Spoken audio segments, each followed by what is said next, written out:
Good morning students, welcome to your online study classes. In this video we will discuss the further questions part 5. ये session है class 9th के लिए, chapter 8 के लिए, motion गति के लिए, subject science physics. Let's start the topic. Student, पिछले पार्ट 4 में 3 और 2 और 1 में हमने अपनी पाठ्य पुस्तक NCERT से क्वेश्चंस हल किए थे. अब देखिए पार्ट 5 में ये क्वेश्चंस आपकी बुक में हैं. तो देखिए पहला क्वेश्चन है, कोई बस विराम अवस्था से चलना प्रारंभ करती है तथा 2 मिनट तक 0.1 मीटर पर सेकंड स्क्वायर के एक समान त्वरण से चलती है. परिकलन कीजिए. फर्स्ट पार्ट है प्राप्त की गई चाल और बी पार्ट है तय की गई दूरी. ऐसे प्रश्नों को हम पहले भी हल कर चुके हैं. ऐसे प्रश्नों में हम सबसे पहले जो डेटा है डेटा कलेक्शन करते हैं. सबसे पहले गिवन लिखते हैं, जो जानकारी दी गई है उसको लिख लेते हैं. उसके बाद हम इसमें कुछ फॉर्मूला लगाते हैं, गति की समीकरणों का यूज़ करते हैं. गति की 3 समीकरणें हैं, आप जानते ही हैं, और फिर वहाँ से कैलकुलेट करके अपना आंसर फाइंड कर लेते हैं. आइए स्टेप बाय स्टेप इसको आगे समझते हैं. देखिए कोई बस विराम अवस्था से चलना प्रारंभ करती है. इट मीन्स विराम अवस्था से यदि वस्तु चल रही है तो प्रारंभिक वेग 0 होगा. 2 मिनट, देखिए समय दिया गया है, समय t = 2 मिनट, और चूँकि हम समय को सेकेंड में यूज़ करते हैं तो ये हो जाएगा 120 सेकेंड्स. स्टूडेंट्स, यहाँ एक्सेलरेशन भी दिया हुआ है 0.1 मीटर पर सेकंड स्क्वायर. ये एक्सेलरेशन है, त्वरण है, तो इसको भी नोट कर लेते हैं. ये गिवन है, ये डेटा है, इसको कलेक्ट कर लेंगे. इसके बाद देखिए अब हमसे पूछा गया है प्राप्त की गई चाल. चाल का फॉर्मूला आपको पता ही है. ये अंतिम चाल पूछना चाह रहे हैं, इट मीन्स ये v पूछना चाह रहे हैं. गति की प्रथम समीकरण हम यहाँ पर लगा सकते हैं. देखिए किस तरीके से लगाएंगे. यहाँ लिखेंगे, हम जानते हैं गति की प्रथम समीकरण से, और फर्स्ट समीकरण फर्स्ट इक्वेशन है v = u + at, और u की वैल्यू 0 है, a की वैल्यू 0.1 है, और t की वैल्यू है 120 सेकेंड्स. इसको सॉल्व करने के बाद हमें यहाँ पर प्राप्त हुआ है 12 मीटर पर सेकेंड. यही हमसे पूछा गया था. 2 मिनट पश्चात बस का वेग 12 मीटर पर सेकेंड. यूनिट लिखने में कोई गलती ना करें. स्टूडेंट्स आगे बढ़ते हैं, और देखिए हमसे पूछी गई है तय की गई दूरी. तो यहाँ हम सेकेंड इक्वेशन ऑफ मोशन, गति की सेकेंड समीकरण का यूज़ कर सकते हैं. s = ut + ½ at². ये आप जानते ही हैं. चूँकि u की वैल्यू 0 है तो यहाँ 0 रख देंगे. t की वैल्यू नहीं भी लगाएंगे तो भी कोई प्रॉब्लम नहीं है, क्योंकि 0 से मल्टीप्लाई होने के पश्चात इसकी वैल्यू 0 हो जाएगी. a की वैल्यू 0.1 और t की वैल्यू है 120 सेकेंड्स, और चूँकि यहाँ पावर 2 है तो पावर 2 ही यूज़ करेंगे हम. स्टूडेंट्स आगे देखिए, बस इसको सॉल्व कर देना है. जिस संख्या की पावर 2 होती है उसकी 2 टाइम्स मल्टीप्लाई होती है. 120 में 120 की मल्टीप्लाई कर देंगे, और मल्टीप्लाई करने के बाद हमें ये नंबर प्राप्त होगा, और वो यहाँ पर रख सकते हैं. उसके बाद स्टूडेंट बस आपको इसको सॉल्व कर लेना है. किस तरीके से सॉल्व करना है वो आप जानते ही हैं. न्यूमरेटर की आपस में मल्टीप्लाई कर देंगे और डिनोमिनेटर की आपस में, यानी कि डिनोमिनेटर 2 ही रह जाएगा. डिवाइड करने से 720 मीटर ये डिस्टेंस हमें प्राप्त होगी, और यही पूछा गया था. तो स्टूडेंट्स इस प्रकार से आपको ये क्वेश्चन हल कर लेना है. नेक्स्ट क्वेश्चन है, देखिए कोई रेलगाड़ी 90 किलोमीटर/आवर के चाल से चल रही है. ब्रेक लगाए जाने पर वह माइनस 0.5 मीटर पर सेकंड स्क्वायर का एक समान त्वरण उत्पन्न करती है। रेलगाड़ी विराम अवस्था में आने से पहले कितनी दूरी तय करेगी? ज़रा 5 सेकंड हैं आपके पास, ज़रा सोचिए इसको किस तरीके से हम कर सकते हैं।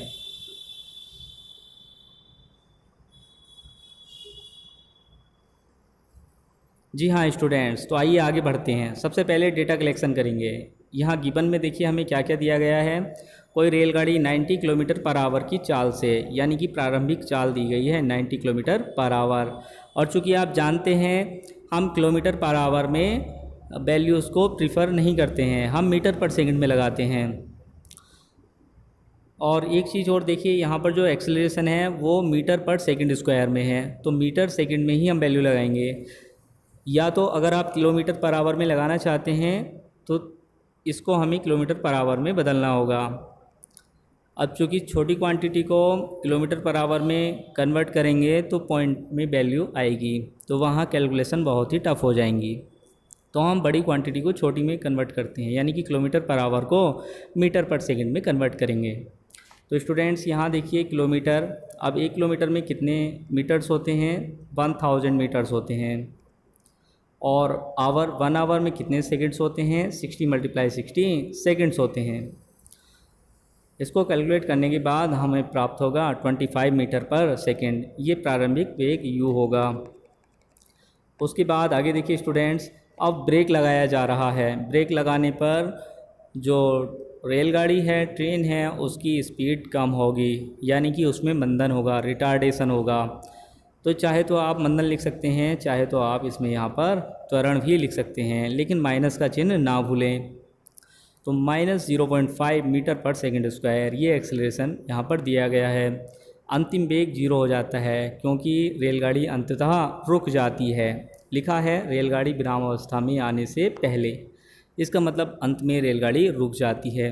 तो अंतिम वेग, फाइनल वेलोसिटी विल बी 0। तो स्टूडेंट्स यहाँ हमें 3 चीज़ें दी गई हैं। कौन कौन सी? u, v और a। आगे आइए, अब देखिए हमें फाइंड करना है s। तो यहाँ हम गति की कौन सी समीकरण यूज कर सकते हैं? बोलिए कौन सी समीकरण है ये? जी हाँ, आपने सही सोचा होगा, ये थर्ड इक्वेशन है। तो देखिए अब इसमें यहाँ पर s भी है। s क्या है? दूरी है।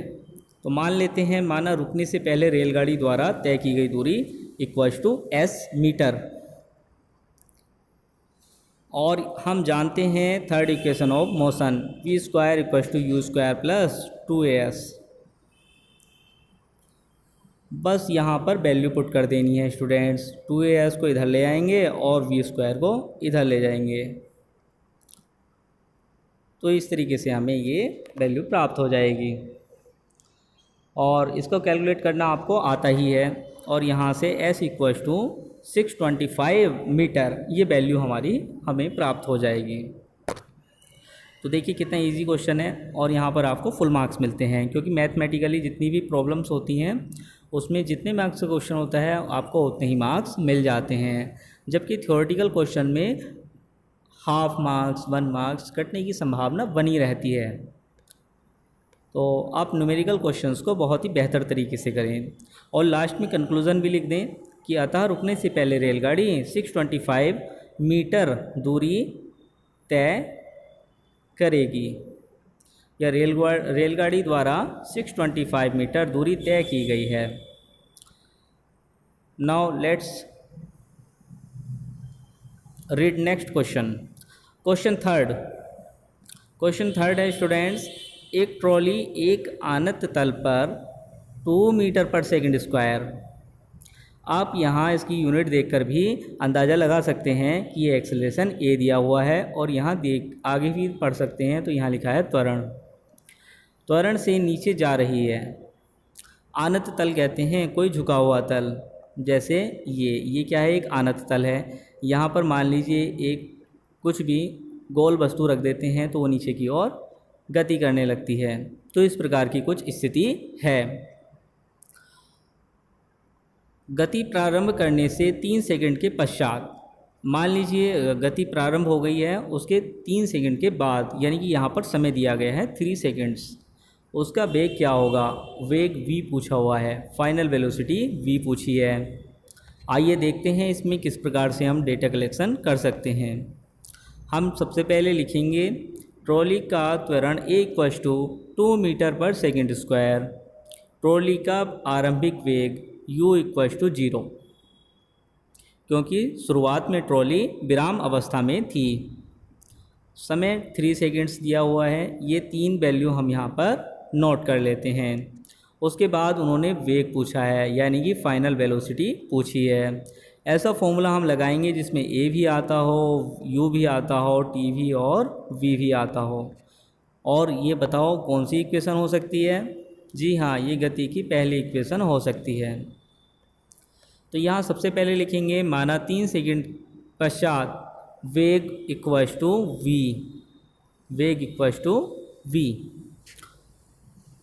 फिर लिखेंगे from the first equation of motion, गति के प्रथम समीकरण से, गति के प्रथम समीकरण से। और प्रथम समीकरण है v = u + at। u की वैल्यू 0 होती है, ये हमें गिवन में दिया हुआ है। a की वैल्यू 2 और t की वैल्यू 3, ये वैल्यूज़ हमें दी गई हैं। बस वैल्यूज़ पुट करके हम इसकी वैल्यू फाइनल आंसर कैलकुलेट कर सकते हैं। तो यहाँ पर फाइनल वेलोसिटी = 6 मीटर पर सेकेंड। यूनिट्स का आप विशेष ध्यान रखें स्टूडेंट्स, कई बार यूनिट्स गलत लिखने पर या ना लिखने पर भी मार्क्स कट हो जाते हैं, तो आप इसका विशेष ध्यान रखें। लास्ट में कंक्लूज़न भी लिख दें, यदि गति प्रारंभ करने से 3 सेकंड के पश्चात उसका वेग ठीक है, हाँ, अतः गति प्रारंभ करने के 3 सेकंड के पश्चात उसका वेग 6 मीटर पर सेकंड हो जाएगा। कंक्लूज़न, ये लास्ट लाइन वही होती है जो प्रश्न में पूछी जाती है। देखिए ये लाइन पूछी गई थी, यही हमारा कंक्लूज़न होगी। आगे बढ़ते हैं स्टूडेंट्स, और आगे अगला नेक्स्ट क्वेश्चन पढ़ते हैं। नेक्स्ट क्वेश्चन है, एक रेसिंग कार को एक समान त्वरण 4 मीटर पर सेकंड है, ठीक है, हाँ यहाँ टाइपिंग एरर है तो इसको सही कर लेंगे। एक रेसिंग कार का एक समान त्वरण 4 मीटर पर सेकंड है, गति प्रारंभ करने के 10 सेकंड के पश्चात वह कितनी दूरी तय करेगी? स्टूडेंट्स यहाँ से डेटा कलेक्शन हम कर सकते हैं। देखिए त्वरण दिया गया है, त्वरण में यहाँ पर यूनिट गलत दी गई है, मीटर पर सेकंड स्क्वायर होना चाहिए और यहाँ पर मीटर पर सेकंड है, तो ये यहाँ पर वेलोसिटी दी गई है। तो देखते हैं, तो यहाँ पर आप सही कर लेंगे, यहाँ इसकी यूनिट को मीटर पर सेकंड कर लेंगे, मीटर पर सेकंड स्क्वायर कर लेंगे, यूनिट ये लिखेंगे स्टूडेंट्स।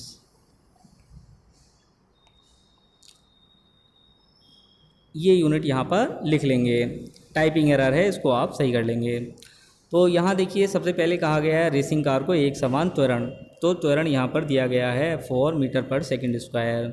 उसके बाद कहा गया है समय 10 सेकंड, वो भी यहाँ नोट कर लेंगे, समय t = 10 सेकंड। और जो रेसिंग कार है वो विराम अवस्था से चलना स्टार्ट कर रही है, इसका मतलब प्रारंभिक वेग उसका 0 हो जाएगा। लास्ट में ये पूछा है कि वह कितनी दूरी तय करेगी, कितनी दूरी तय करेगी। तो यहाँ मान लेते हैं माना 10 सेकंड के पश्चात s मीटर की दूरी तय की गई है। उसके बाद स्टूडेंट्स आप जानते ही हैं हम गति की समीकरणों का यूज़ करेंगे। यहाँ देखिए गति की सेकंड समीकरण क्या है, सेकंड समीकरण है s = ut + हाफ at²। यहाँ हाफ लिखेंगे स्टूडेंट्स, ठीक है। तो स्टूडेंट्स आगे बढ़ते हैं, बस इसको हम कैलकुलेट करते जाएंगे और हमारे पास ये वैल्यू आ जाएगी। तो फॉर्मूला आप सही करके लिखेंगे, यहाँ पर कैलकुलेट करेंगे तो आपको ये वैल्यूज़ मिल जाएंगी। तो जो भी वैल्यू आए स्टूडेंट्स, कैलकुलेशन तो आप जानते ही हैं, तो यहाँ फाइनल कंक्लूज़न लिख देंगे, अतः गति प्रारंभ करने के 10 सेकंड के पश्चात वह कार 200 मीटर की दूरी तय करेगी। तो इसमें स्टूडेंट्स यहाँ हम क्वेश्चन करना सीख रहे हैं। आपको मेथड आना चाहिए, मेथड आने के पश्चात आप उसको हल कर लेंगे। गति की समीकरण लगा करके वैल्यूज़ पुट करके वहाँ से आंसर प्राप्त कर लेंगे। तो स्टूडेंट्स आगे बढ़ते हैं और अगला क्वेश्चन देखते हैं। यहाँ क्वेश्चन है, किसी पत्थर को ऊर्ध्वाधर ऊपर की ओर 5 मीटर पर सेकेंड के बेग से फेंका जाता है। चूँकि बेग है तो बेग की यूनिट होती है मीटर पर सेकेंड या मीटर सेकेंड इनवर्स, और ये है इनिशियल वेलोसिटी क्योंकि इस बेग से प्रारंभ में फेंका जाता है। यदि गति के दौरान पत्थर का नीचे की ओर दिष्ट त्वरण 10 मीटर पर सेकेंड स्क्वायर हो, इट मीन्स स्टूडेंट्स पत्थर तो ऊपर की ओर फेंका गया है, जबकि जो उस पर त्वरण है, गुरुत्वाकर्षण त्वरण है, वो नीचे की ओर कार्य कर रहा है। इट मीन्स जो एक्सेलरेशन है उसकी दिशा, डायरेक्शन विपरीत है। विपरीत होने के कारण हम उसमें निगेटिव का साइन लगाएंगे। ऋणात्मक मंदन का कार्य करेगी ये, रिटार्डेशन। तो स्टूडेंट्स यहाँ पर डायरेक्शन देखना भी बहुत ज़रूरी है। डायरेक्शन अगर सिमिलर है तो साइन वही रहेगा, दोनों का साइन सेम रहेगा, पॉजिटिव रहेगा। और दिशाएं विपरीत हैं तो साइन, जो साइन है, चिन्ह है, वो विपरीत हो जाएगा, निगेटिव हो जाएगा। आगे बढ़ते हैं। तो पत्थर के द्वारा कितनी ऊंचाई प्राप्त की गई और उसे वहाँ पहुँचने में कितना समय लगा। तो यहाँ समय पूछा गया है। और स्टूडेंट आप जानते ही हैं, जब हम नीचे से एक पत्थर ऊपर की ओर उछालते हैं तो पत्थर नीचे से कुछ वेग लेकर के ऊपर जाता है और ऊपर जाकर के उसकी वेलोसिटी शून्य हो जाती है और फिर वो उस पॉइंट से नीचे वापस आता है। मान लीजिए यहाँ से पत्थर उछाला गया, ऊपर के पॉइंट पे पहुँच करके इसकी वेलोसिटी शून्य हो गई, फिर से पत्थर नीचे गिर जाता है। तो इसका मतलब ये हुआ स्टूडेंट्स, इसकी जो फाइनल वेलोसिटी होगी, जो ऊपर पहुँचने पर वेलोसिटी होगी, वो v = 0 हो जाएगी। तो स्टूडेंट्स यहाँ हम देखिए लिख सकते हैं, पत्थर का आरंभिक वेग u = 5 मीटर पर सेकेंड, एक्सेलरेशन a = -10 मीटर पर सेकेंड स्क्वायर। इसके बाद स्टूडेंट्स हम मान लेते हैं कि पत्थर अधिकतम h मीटर की ऊंचाई तक गया है और हम गति की थर्ड इक्वेशन का यूज़ कर सकते हैं। देखिए v² = u² - 2ah। अब देखिए यहाँ जो माइनस लगाया है स्टूडेंट्स, ये माइनस एक्सेलरेशन की वजह से लगाया है। ऊर्ध्वाधर गति में जब हम नीचे से ऊपर की ओर जाती हुई वस्तु की गति को ऑब्जर्व करेंगे तब यहाँ पर निगेटिव साइन आएगा,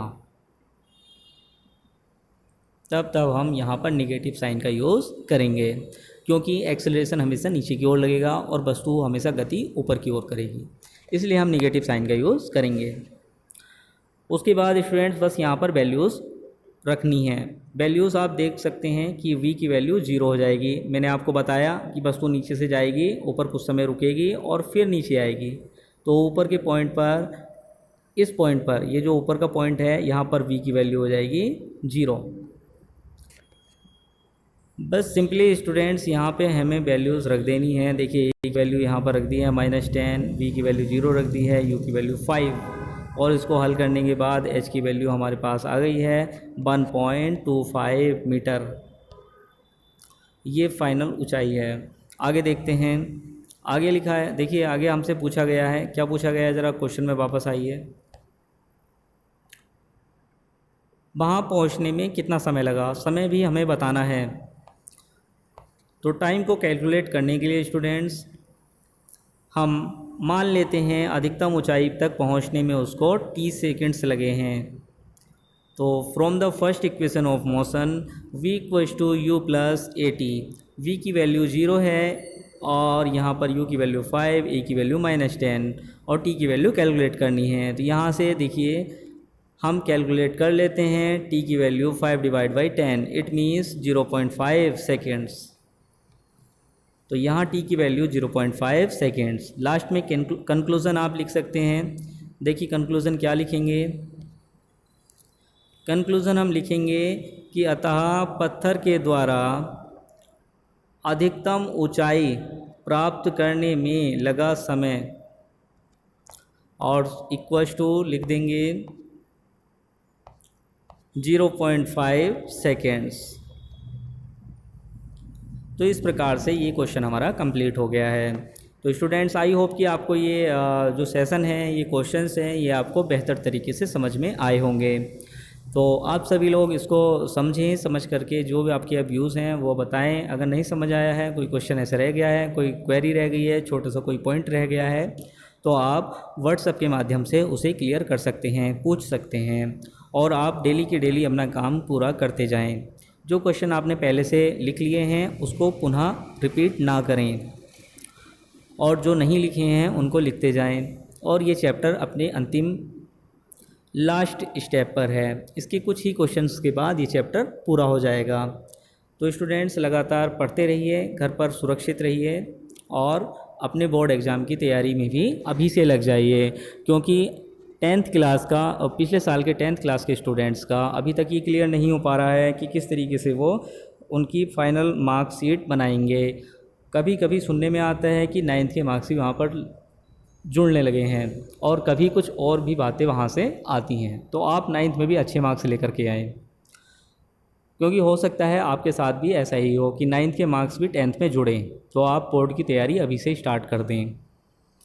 तो wish you all the best, और आप अपनी अच्छी तैयारी करते रहें। तो स्टूडेंट्स, सेशन को यहीं रखते हैं। जय हिंद, जय भारत।